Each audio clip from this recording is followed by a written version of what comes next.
Now here.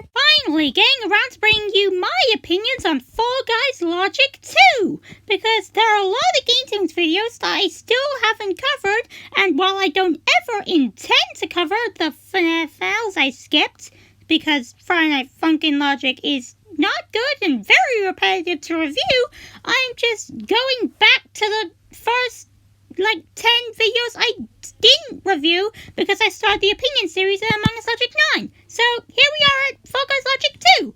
Hopefully they'll ever make a 3, but we all know they won't, so let's just review this one for now. This was pretty good.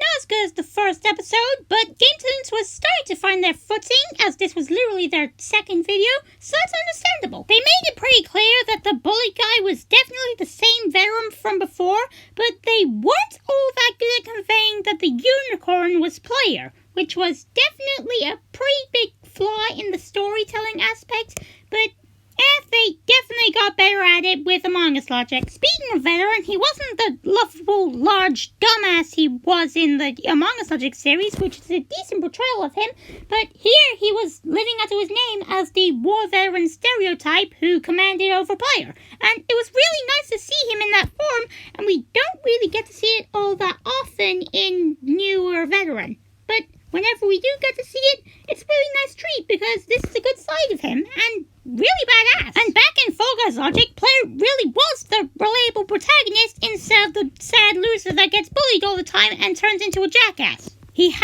a decent number of wins, but we never got to see any of them, and he's clearly still a rookie being trained by veteran in the ways of the Fall Guys. And this does a decent job of setting up for his immense pain in Among Us by having him still be somewhat of a loser in Fall Guys, but not completely turned yet. It's just a regular guy, and so it would make sense that he would fall into a relationship with someone like Noob, which I'm just about to discuss. Player and Noob were not a very healthy relationship, but unlike Captain and Dumb in AOL, that was actually their point. They weren't supposed to be in a good relationship, and they make fun of that all the way in AOL 16, where they finally actually break up. Player's just a gullible guy who fell into a bad relationship, which is fair enough. It's a much more relatable problem for people than endlessly losing at Among Us and becoming just as bad as the bullies who helped to cause that. Noob was slowly manipulating him throughout the entire episode, and we do get to see hints of it so we can figure it out for ourselves and get a glimpse of what's going on and feel proud of ourselves for